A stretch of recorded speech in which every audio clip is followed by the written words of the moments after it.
Hi everyone. இந்த வீடியோவில் நம்ம இங்கிலீஷ் ஷார்ட் ஹேண்ட் சாப்டர் 18 பார்க்க போகிறோம். சாப்டர் 18 என்னன்னு பார்த்தீங்கன்னா அப்வேர்டு அண்ட் டவுன்வேர்டா. போன சாப்டர்லேயே நம்ம வந்து அப்வேர்டு அண்ட் டவுன்வேர்டு பற்றி பார்த்தோம் இல்லைங்க. எந்த பிளேஸில் வந்து யூஸ் பண்ணுவோம், டவுன்வேர்டு அப்வேர்டு யூஸ் பண்ணுவோம்ட்டு. ஸோ இந்த வீடியோவில் அதே மாதிரி அப்வேர்டு அண்ட் டவுன்வேர்டு ஆரில் 2 சைன் பார்த்தோம் இல்லைங்களா, அப்வேர்டு ஆர் டவுன்வேர்டு ஆர்.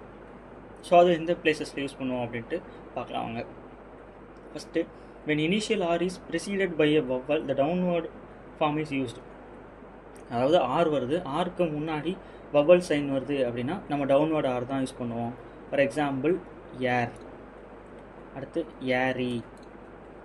ஸ்டார்டிங்கில் நம்ம வவல் வந்து வவலுக்கு அப்புறம் ஆர் வந்துச்சுனாலே நம்ம வந்து அது வவலில் முடிஞ்சாலும் சரி, வவல் இல்லாமல் அந்த ஆர் மட்டும் இருந்தாலும் சரி, அந்த இடத்துல நம்ம டவுன்வர்டு ஆர் தான் யூஸ் பண்ணுவோம்.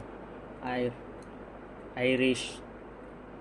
அடுத்து vowel following or in other cases the generally rule is to write initial or final or upward when it is followed by a vowel. So vowel ஆர்க்கு முன்னாடி வவல் இருந்துச்சு, ஸ்டார்டிங்கில் வவல் இருந்துச்சு, அதுக்கப்புறம் R வந்துச்சுன்னா தான் டவுன்வர்டு ஆர் யூஸ் பண்ணுவோம். மற்றபடி ஆர்க்கு அப்புறம் வவல் வந்துச்சு, ஆர் தான் ஸ்டார்டிங்கு, ஆர்க்கு அப்புறம் வவல் வருது, ஆர் வந்து அது ஆர்க்கு அடுத்து வந்து ஒரு வவல் வந்துச்சு, அது வந்து ஸ்டார்டிங்லேயாகவும் இருக்கலாம், லாஸ்ட் எண்டிங்லேயாகவும் இருக்கலாம். அப்படின்னா நம்ம அப்வேர்டு ஆர் தான் யூஸ் பண்ணுவோம் அப்படின்னு சொல்கிறாங்க. இப்போ ராப் அப்படின்னு பாருங்கள், ராக்கு அப்புறம் தான் அந்த ஆர்க்கு அப்புறம் தான் அப்படின்ற ஒரு வவல் வருது இல்லைங்களா, அதனால் அப்வேர்டு ஆர் தான் யூஸ் பண்ணுவோம், ராப். அடுத்து பெரி அப்படின்ட்டு இருக்குன்னு வச்சுக்கோங்களேன். இப்போ பெரி, PERRY. ஸோ இந்த RYக்கு அப்புறம் ஒரு வவல் வருது இல்லைங்களா, அப்போ நம்ம அதே மாதிரி அப்வேர்டு ஆர் தான் யூஸ் பண்ணுவோம். சப்போஸ் வந்து பெர் அப்படின்னு வந்துருந்துச்சு அப்படின்னா டவுன்வேர்டு ஆர் யூஸ் பண்ணிக்கலாம். இறுதியில் முடிஞ்சிச்சு அப்படின்னா டவுன்வேர்டு, அதுக்கப்புறம் ஒரு வவல் வந்துச்சு அப்படின்னா நம்ம அப்வேர்டு ஆர் தான் யூஸ் பண்ணணும். நேரோ பாருங்கள், நேரோ. தென் வந்து கேரி. அந்த ஆர்க்கு அடுத்து வவல் சைன் வந்துச்சு அப்படின்னா நம்ம அப்வேர்டு யூஸ் பண்ண போகிறோம். இப்போ கார் பாருங்கள், இர். ஸோ இருக்கு அப்புறம் இது வந்து ஆர்லேயே முடிஞ்சிச்சு, ஆருக்கு அப்புறம் எந்த வவல் சைனும் வரல அப்படின்றனால நம்ம டவுன்வேர்டு ஆர் யூஸ் பண்ணிக்கிட்டோம். இதுக்கப்புறம் சப்போஸ் வவல் சைன் வந்துருச்சு அப்படின்னா நம்ம அப்வேர்டு ஆர் யூஸ் பண்ணியிருப்போம். ஸோ இதே கான்செப்ட் தான் எஸ்டி ஸ்டோக்குக்கும். எஸ்டி ஸ்டோக்கு, தென் எஸ் சர்க்கிள் எல்லாத்துக்குமே. சாரி, ஸ்டோர் அப்படின்னு இருந்துச்சுன்னா ஆரில் முடியுது இல்லைங்களா, ஸோ ஸ்டோர். ஸ்டோரி அப்படின்னு முடிஞ்சிருச்சு, ஆருக்கு அப்புறம் ஒரு சவுண்ட் வருது இல்லைங்களா வவல், அப்போது அப்வேர்டு ஆர் வரும், ஸ்டோரி. ஸோ டிஃப்ரென்ஸ் புரியும்னு நினைக்கிறேன். அடுத்து பாருங்கள், initial R followed by M is always written downward. So எம்க்கு முன்னாடி ஆர் வந்துச்சு, ஆருக்கு அப்புறம் எம் வந்துச்சு அப்படின்னா நம்ம ஆல்வேஸ் டவுன்வேர்டு ஆர் தான் யூஸ் பண்ணுவோம். ராம் அப்படின்னா ராம். இப்போ ஆருக்கு அப்புறம் எம் எந்த டைரக்ஷன் வவல் எப்படி வந்தாலும் சரி, நம்ம ஆருக்கு அப்புறம் எம் வந்துச்சு அப்படின்னா அந்த இடத்துல நம்ம டவுன்வேர்டு ஆர் தான் யூஸ் பண்ணுவோம். அதனால் ஞாபகம் வச்சுக்கோங்க. அடுத்து, facility of outline is of the utmost importance. However, and accordingly, either form of R is written and vowel indication ignored in order to secure a facile form. In the upward is written therefore in. So இந்த வார்த்தைகளுக்கு வந்து exceptions கொடுத்துருக்காங்க. இதில் நம்ம வந்து urge use பண்ணுவோம், earth use பண்ணுவோம். So இந்த அர்ஜ் அண்ட் எர்த்து மட்டும் நல்லா பார்த்துக்குங்க. இதில் வந்து எர்த்து அப்படின்னா, ஸோ ஸ்டார்டிங்கில் வந்து நமக்கு இது வருது, வவல்ஸ் வருது இல்லைங்களா, அந்த இடத்துல டவுன்வேர்டு ஆர் தான் யூஸ் பண்ணுவோம். பட் அந்த டிஹெச் வந்து இது ஒரு ஸ்டோக் மாதிரி நமக்கு கன்வீனியண்ட்டாக இருக்காது போடுறதுக்கு அப்படின்றனால அந்த இடத்துல இது ஒரு எக்ஸப்ஷனாக கொடுத்துருக்காங்க. அந்த இடத்துல நம்ம அப்வேர்டு ஆர் வந்து யூஸ் பண்ணிக்கலாம் அப்படின்னு சொல்கிறாங்க. ஸோ இது வந்து எக்ஸப்ஷன்ஸ். இதில் அர்ஜ் அண்டு எர்த்து மட்டும் நல்லா பார்த்துக்கோங்க. அடுத்து பாருங்கள், and similar words where R is immediately followed by F, T, J, ith or KL, GL, W. இதெல்லாம் வந்துச்சு அப்படின்னா நம்ம அப்வேர்டு ஆர் தான் யூஸ் பண்ணுவோம்.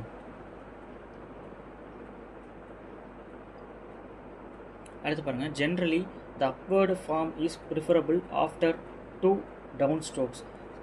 2 டவுன் ஸ்ட்ரோக்ஸ் வந்துச்சு, அதாவது ஒரு ஸ்ட்ரோக் வருது, அதுக்கு கீழே இன்னொரு ஸ்ட்ரோக் வருது அப்படின்னா அடுத்த மூணாவதாக வரக்கூடிய ஆர் வந்து நம்ம அப்வேர்டு ஆர் தான் யூஸ் பண்ணுவோம் அப்படின்னு சொல்லியிருக்காங்க. ஃபார் எக்ஸாம்பிள் ப்ரிப்பேர், அதாவது பிஆர் வருது இல்லைங்களா, பிஆர் ஸ்ட்ரோக் போட்டுறாங்க.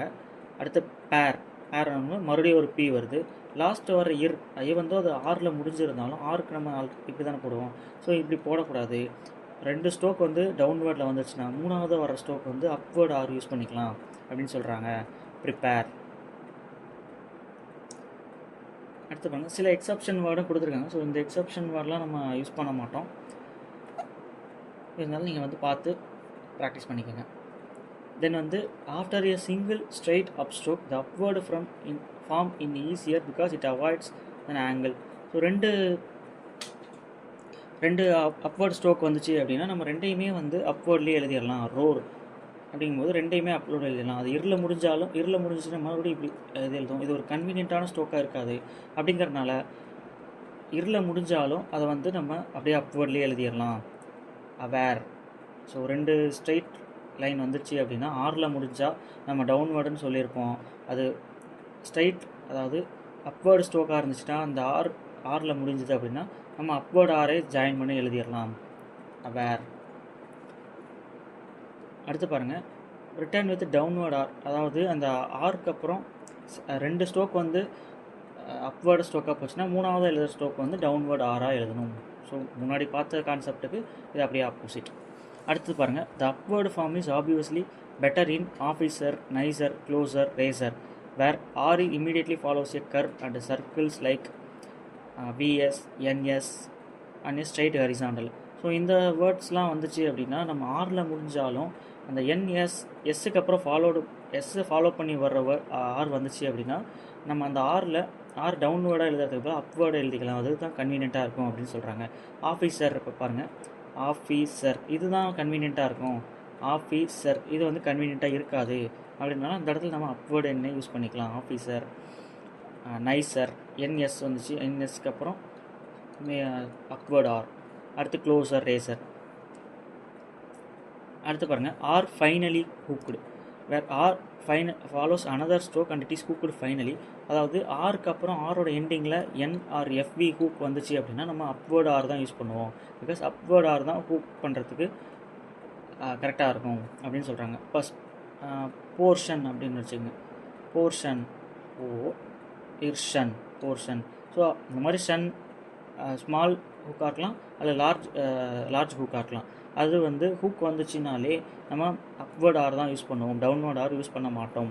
அடுத்து பாருங்கள், medial R is generally written upward. நடுவில் ஒரு வேர்டுக்கு நடுவில் வருது இல்லைங்களா, அந்த வேர்டு வந்து மோஸ்ட் ஆஃப் த டைம் வந்து அப்வேர்ட் ஆர் தான் யூஸ் பண்ணுவோம். சில கேசஸில் டவுன்வேர்ட் ஆர் யூஸ் பண்ணுவோம். பாருங்கள், பார்க். அடுத்து டெரிஃபை. அடுத்து மார்க். அடுத்து பாருங்கள், roared. So roar but the downward form is retained in some derivative words. அதாவது காம்பவுண்ட் வேர்ட்ஸ் எழுதுவோம் இல்லைங்களா. பவர் அப்படின்னு இருக்குது, பவர் ஆரில் முடியுது. ஸோ பவர் அப்படின்ட்டு எழுதுகிறோம்.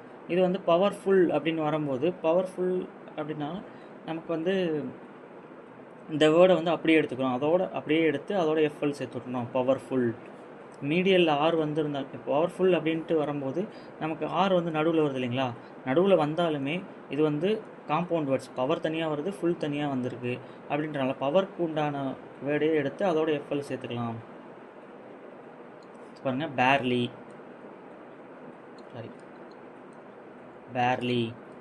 டிஸ்அரேஞ்ச். கிளர்க். ஸோ கிளர்க்கு, கிளரிக் ரெண்டுமே ஒரே மாதிரி வரும் அப்படின்றனால ஒரு கிளர்க்குக்கு டவுன்வேர்ட் ஆர் கொடுத்துட்டாங்க, கிளரிக் அப்படின்றது அப்வேர்ட் ஆர் கொடுத்துருக்காங்க.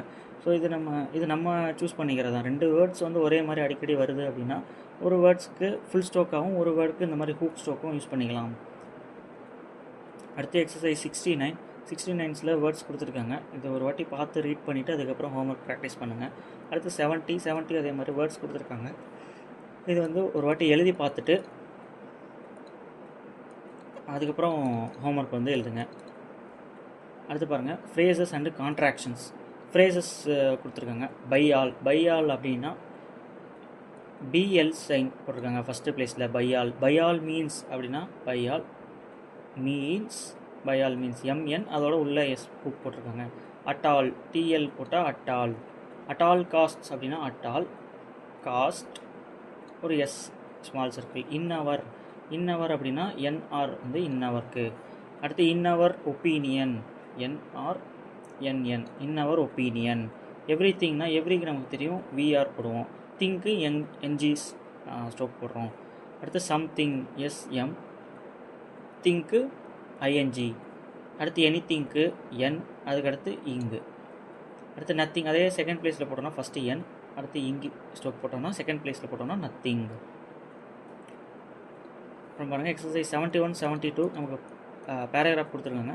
இது ஒரு வாட்டி படித்து பார்த்து ப்ராக்டிஸ் பண்ணிவிட்டு ஷார்ட் ஹேண்டில் எழுதி ப்ராக்டிஸ் பண்ணிவிட்டு அதுக்கப்புறம் ஹோம்ஒர்க் பண்ணுங்கள். ஸோ தட்ஸ் ஆல் இந்த சாப்டர் 18. ஸோ இந்த சாப்டரில் நம்ம டவுன்வர்ட் ஆர் அப்வர்ட் ஆர் எந்தெந்த இடத்துல யூஸ் பண்ணுவோம், ஸோ அதுக்கான சில ரூல்ஸ்லாம் பார்த்தோம். இந்த வீடியோவில் உங்களுக்கு ஏதாவது டவுட்ஸ் இருந்துச்சு அப்படின்னா கமெண்ட் பண்ணுங்கள், கிளாரிஃபை பண்ணுறோம். தேங்க்ஸ் ஃபார் வாட்சிங்.